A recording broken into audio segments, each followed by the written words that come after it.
the purpose of this interview is basically just to get to know you a little bit more, a little bit about your background and your creative process as well, and kind of your ideas which bring you closer to Glitch and what Glitch is about, and yeah, basically help spread your profile to the industry. And so yeah. Thank you so much.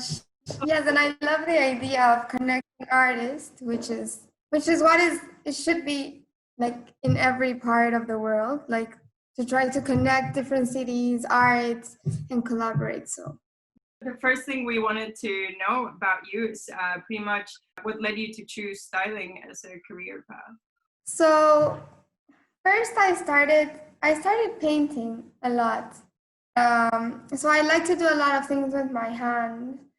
And I've always, since little, I've always loved clothes as well. So I realized that kind of is not actually a literal mix of the two of them, but it was very similar of what I really enjoyed, clothing and like creating, and doing things with my hands, and even like it's not exactly like a painting, but it's like a composition you can make that like it can look exactly like a painting through a photo. I went into Marangoni with this idea of doing fashion business. I like actually consider the possibility of being a stylist. So, but then I started watching and looking how they actually worked and started doing it myself as well. And I realized I really enjoyed it, and it was not much of a job, but something that just came naturally and very intuitive. So that's why I really love it. I really enjoy it. I like creating new concepts and ideas because I feel like being a stylist is actually telling a story through clothes. Yeah. I really love that. That's amazing. Are you still studying? Have you finished? I finished. I'm studying graphic design now. Okay. Yeah, so I'm considering the possibility of trying to like mix both of what I love, like styling and graphic design. Yeah. And actually now is a very good like option because we're trying to adapt this fashion to technology and to digital world. So yeah, I'm trying to mix both of them. So do you think as your future career as a stylist, maybe your skills in graphic design will actually help you transform that, the traditional career of a stylist, which is very much in a physical form, or mainly creative in a physical form, would be mostly influenced by technology or digital solutions? Yeah, especially now that we are in pandemic time. I think like most of our creations now are meant to go to technology, through the internet, through the digital making and creating. So yeah, I think graphic design, especially now like 3D world and 4D graphics is what is coming up for styling, runways, fashion, even for e-commerce. It would be amazing if you could put yourself like through an avatar and fit your clothes through the internet. So yeah, I think that makes us now what we all need to start doing and adapting and studying. So I think it's a great advantage. And do you think you've like introduced technology into the way that you tackled your role as a stylist? Like, given that it is something that is present in, our creative careers, have you like applied it in any specific form? Actually, no, maybe in collages. So instead of like posting an editorial like raw from just a photo, I've intervened with other type of media and other type of composition. Yeah. So that's what I'm doing now. Now I'm trying to like I'm trying to learn other programs so I can start doing new things. Yeah. So I'm experimenting for now. Yeah. But hopefully I can. Yeah, it would be amazing to actually have an editorial made from 3D world and animation instead of using like actual physical models or clothes. Yeah. Yeah. To be honest, I think It was the results of the pandemic and technology, I think the creative sector is going to develop into something a lot more exciting. I think there's a lot of opportunities to make it more, experience-based, a bit more immersive, to bring a new level of, creation. So actually, I'm curious to know, what is your favorite styling project that you've done in the past? Or most recently? So my favorite styling project that I'm very proud of is one that got actually printed on Vogue Portugal. It was Really? Wow. Congratulations. Yeah. Thank you. It was very fun because it was actually a story. I haven't worked like in a production that big. So, and I loved it because from the beginning, like the mood board and the inspiration that the photographer gave me was the story about this girl that she was very extravagant, trying to do like house activities. Yeah. But I actually didn't know how, and it was very fun. So I had the opportunity like to be open with prints and with different clothing, because usually it's very limited here in Ecuador. Like, I think they like more classic, in every part of the world or in every part where you work, you have a specific, like a type of idea of images or yeah. And so it was very nice to actually explore my creativity, to explore other type of garments and mix of garments, mix of colors that didn't actually have to go like perfect together. It had actually crashed, but they worked. So that's when amazing things happen, when you just like can be very open with your work and just do. That's amazing. And I mean, exactly how you said. I mean, different cities, different countries, different cultures, they have like different representations of beauty standards and even fashion standards and different brands and everything. And from that point, do you think you've been able to, in this specific editorial you were part of or any other project, like represent your own culture, like from Ecuador? Actually, it was the opportunity to publish like an editorial with different ideas. So the thing is that here, maybe they are very classic. So the chance that they see that other things work, it's very important. So other people, like they're very talented people that maybe they just don't come out in this type of like different styles because they are afraid that it's not gonna like go into the commercial type of I don't know, it's not gonna sell, or people are not gonna be interested, or it's not gonna actually be a big thing.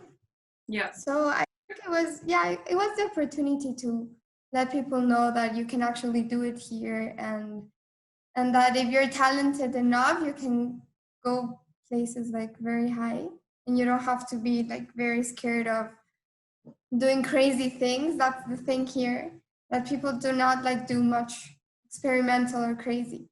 So I think yeah, and it's actually a very good representation because you can see an actual Ecuadorian house. Yeah. Like nothing was moved. Like there are scenes that it reminds me of my grandma's house. Really? Yeah. So you can actually see like a good representation of what living in Ecuador can be like. Maybe not the story, but like the scenes and the houses and little details. Yeah, well, I mean, even the fact that it was published in Portugal, I think that's pretty huge. And I mean, for you to have that kind of exposure, that's amazing. It was very nice. Yes, very exciting. I cried. Oh, but you should be very proud, because I think it's it's a very competitive field, and having had that opportunity, and I mean, obviously through the recognition of your work and the standard that you're giving, you should be definitely very proud, because not a lot of people can achieve that. Yeah. So yeah. Thank you. Thank you. I mean, and on that note, I think it's very important to know how as creatives and at like different roles that we have in a photo shoot. Like, I mean, you have the photographer, the assistant, the stylist, the assistant for the stylist. You have a lot of people in the team. And I'm curious to understand what your approach to that is. How is it that, I mean, specifically for, you can either talk about this project or any project that you've had to handle yourself for your portfolio. How have you approached building that team for yourself? Do you scout through your friends or? So it's very interesting because here in Ecuador we have, you don't have like many photographers or stylists. So you actually have like a little community where you know like every kind of stylist, photographers, even art direction people. So it's very nice because they are always like available to collaborate and they have very good ideas. So you can actually like, it's not so how can I explain? So it's not so difficult to find the right photographer for what you want to do. That's perfect. And so we have so many like types of photography, types of art directions, type of their own style. Mm-hmm. That is very nice to have like this kind of broad community where you can collaborate with each one of them and build bigger things. So yeah, and also if there's a new photographer, for example, that is not like very recognized, it's nice because now we are such in a digital age that Instagram is like a little scout, is like the right choice for scouting, and you can find it like this. Like an address book. So, yeah. You can find anything. Exactly. Exactly, and it's so easy to find, and people are always connecting, and so it's nice, like even to scroll down and just like look at new people that are doing amazing things. And so this community is based on Instagram, or which platform did you find it in? It's not an actual page like a community. Okay. You can see if you go into photographer's profile, you know he's or she's gonna be following like a lot of other people that are well known or have good ideas, or so you kind of like, yeah, you kind of know everyone.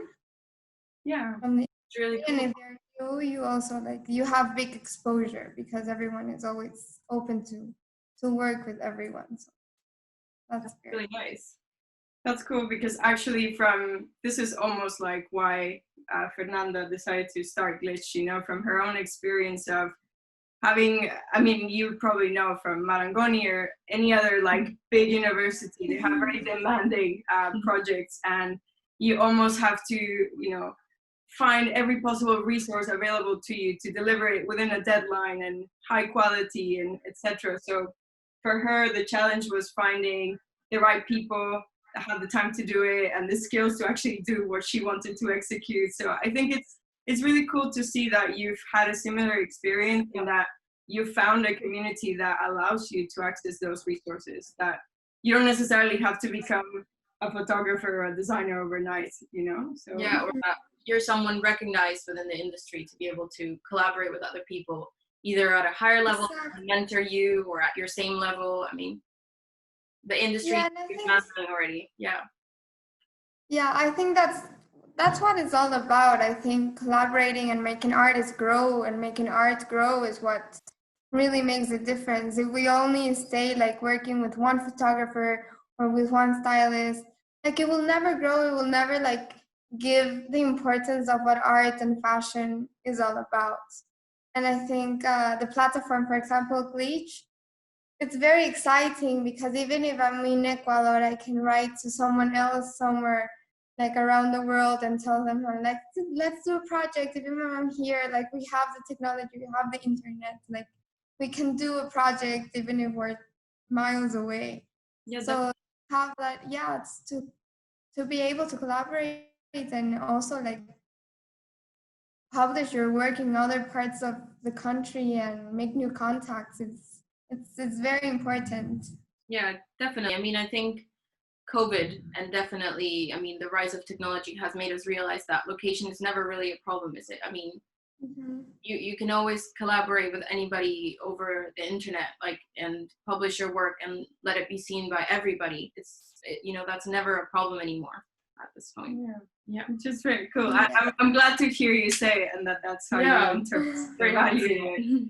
So where would you say you draw the inspiration for your work? Who inspires you? Who inspires me? Every day I get inspired with everything. I actually I like watching people. Okay. So I learn a lot by watching people. I'm that kind of creepy girl that like actually stands or sits down and watch people like go back and forth. I learn a lot about them, learn a lot about how they dress, what it works, what it doesn't. Also like architecture. I love textures. Yeah. So I think also like being able to walk and find like weird things around the city, and even like, I don't know, like walls with weird textures makes me think of like, oh, look, I can do this like with strings for a dress or something like that. I don't know, like everything, it can give you like a little inspiration and create new ideas. Like you can remix everything. And I think that's like the point, like getting something very simple or complex or something and make it your own, with different materials, even with like, if it's not a specific designer cloth, you can even make your own clothing for it.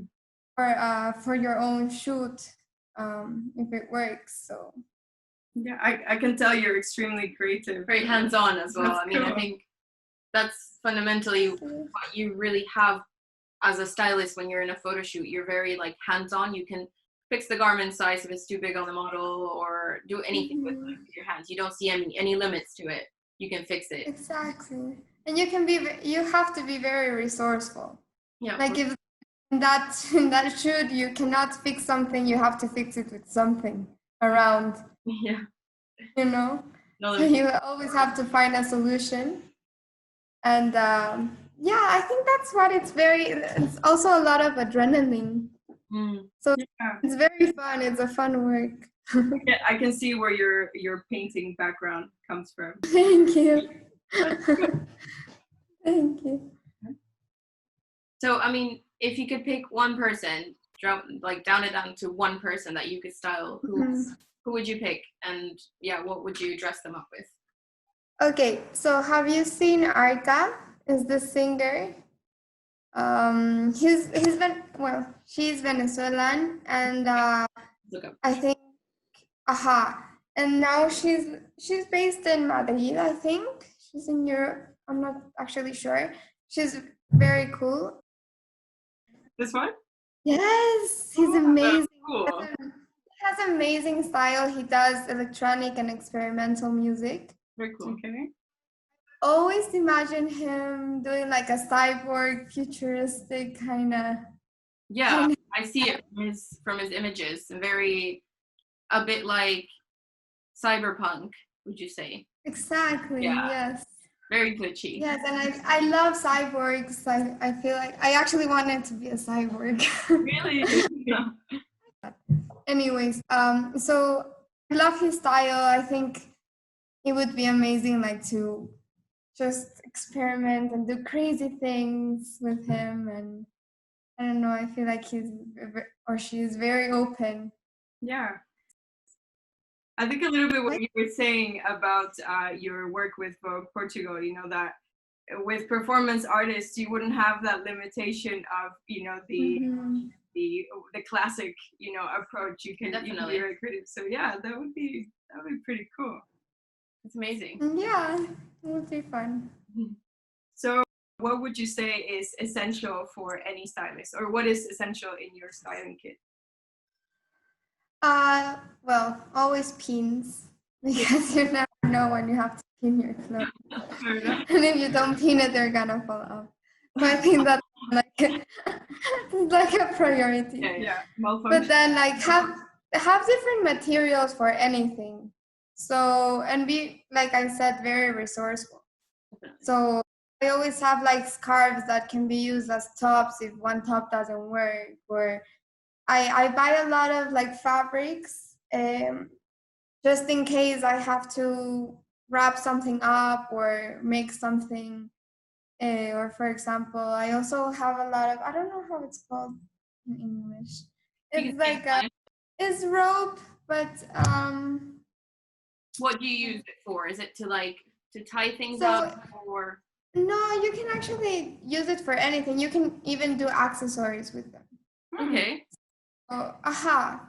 So yeah, that kind of things. Like always have different things, rope, fabrics, pins.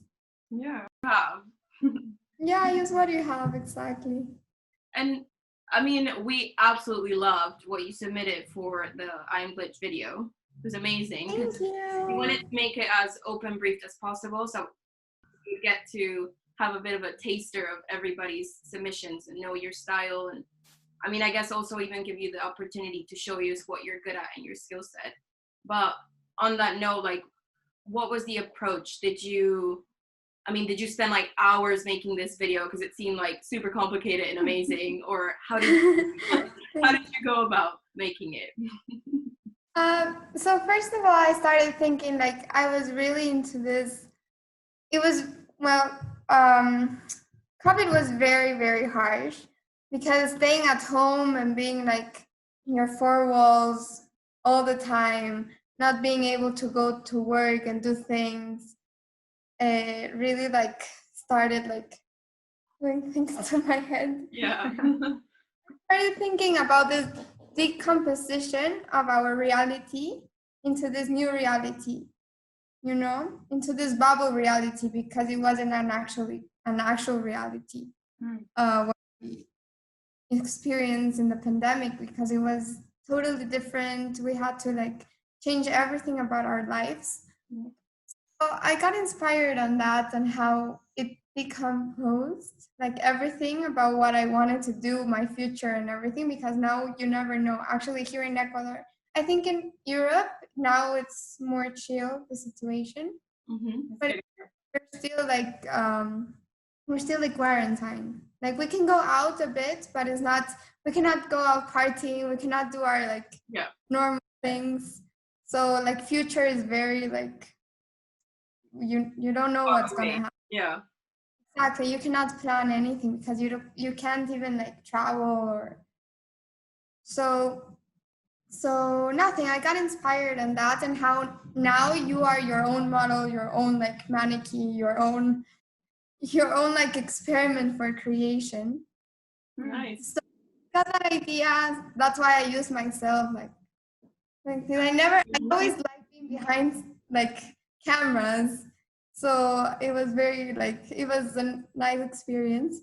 And also combining this media like photo, video, plus having animations and digital arts, it was this adaptation of this new reality. So learning things, actually looking at what's happening in a positive way, like now you can learn new skills for your own daily life and for your own career. It was not so complicated. I always, well, now that I started graphic design, my favorite program is Adobe After Effects. Okay. Yeah. So I'm experimenting a lot with that. So with this video, I just like I did my like video shoots, and then I just put it in the computer and just try to like experiment and learn new things with my concept. So it's actually like the concept of learning and experimenting into the video. So that's what it came up, and it was nice that I actually could do something with my new skills. Yeah. No, it was incredible. Amazing. Yeah, it was actually a imperfect opportunity, in the sense that obviously had you not been in lockdown, maybe your submission would have been completely different. But the fact that you used what you could and even, you know, changed roles and suddenly you became the model, I think it's yeah, obviously we hope that the future ahead doesn't mean everyone's in quarantine forever, but Of course. but I think Of course. it has made a point, that creatives like you can virtually do whatever they want from the comfort of their own homes, and you have more resources available. So with this and obviously other trends in the industry like sustainability and technology, how do you think the role of a stylist would change, I don't know, 5-10 years from now? So I think now maybe it's more important for a stylist to actually like renew this idea of clothing and the importance of clothing. So what I mean is that what you have on your closet is more than enough to do thousands of outfits.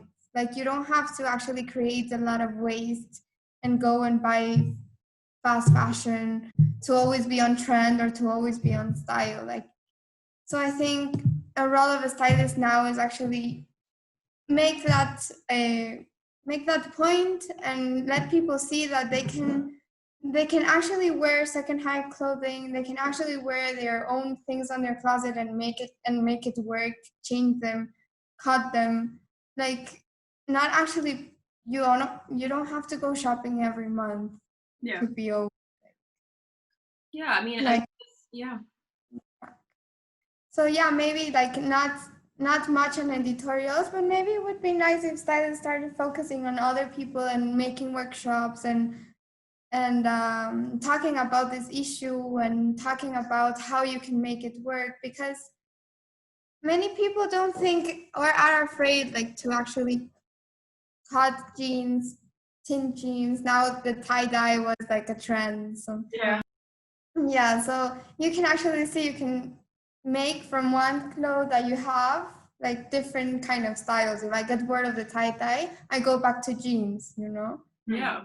This is not so hard if you find the right materials, sustainable materials, because you can use very shitty materials for tie-dye and that's the point.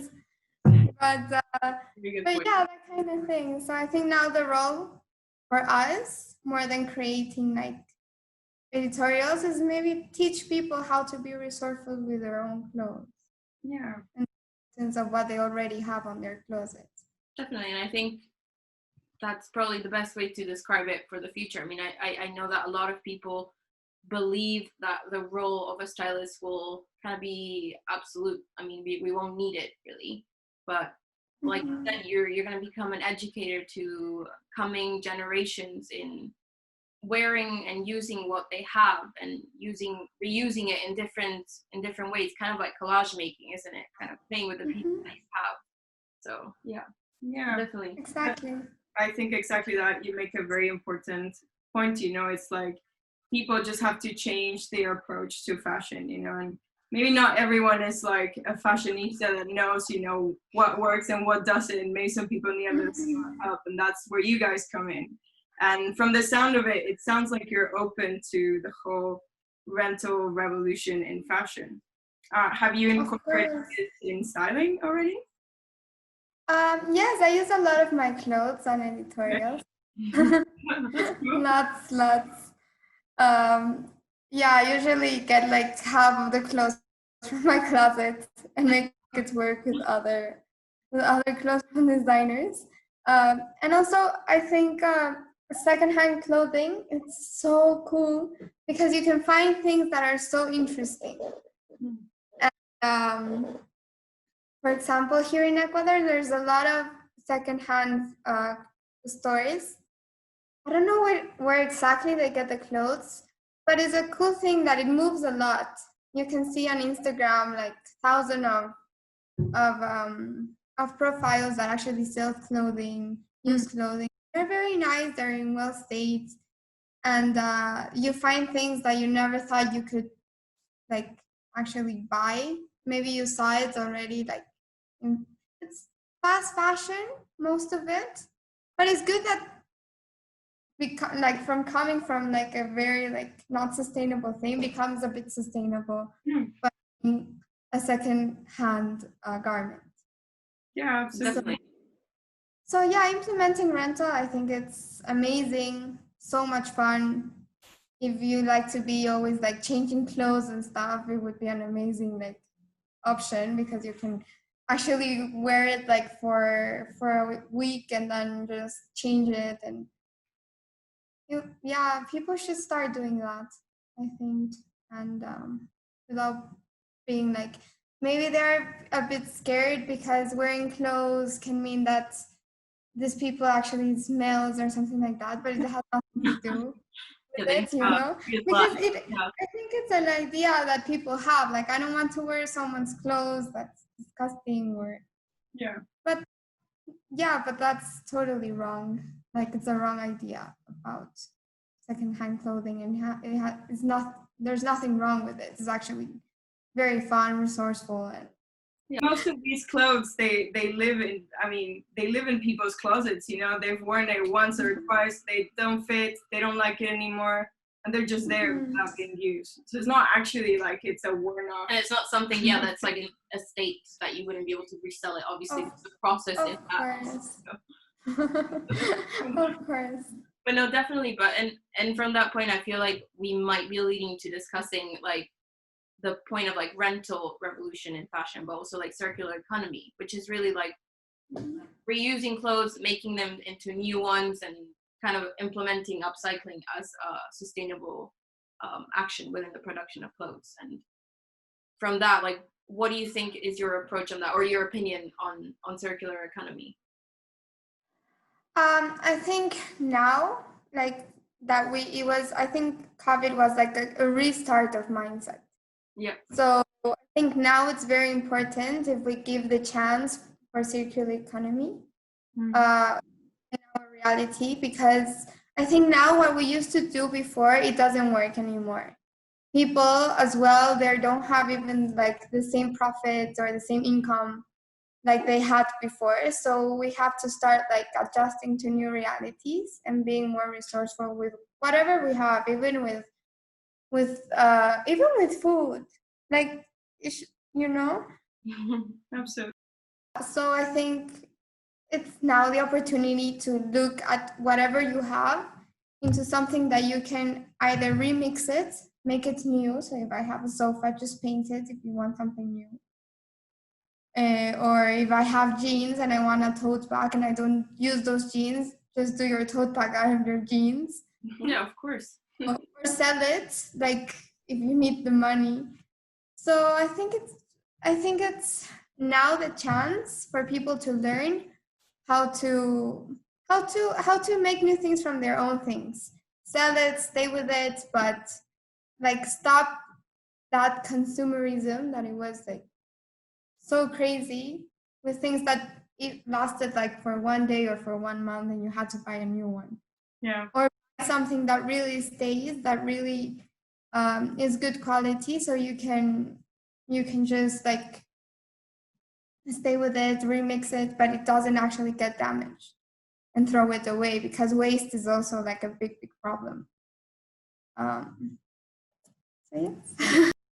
Mainly, I think what we learned from you is that as creatives, we're going to have to sort of become educators to new coming generations within implementing sustainability, whether it is through technology or reusing materials. Yeah. So. And obviously be open to reinventing yourself and working with what you have. And I think that's why we loved what you submitted for Glitch, and we're really excited to have you and to see more of your work. Thank you so much for having me. No, it was very fun and amazing talking to you and discussing these important ideas that they need to be heard. Yeah, they definitely do. Absolutely. Well, thank you so much for your time. Thank you. Bye. Bye.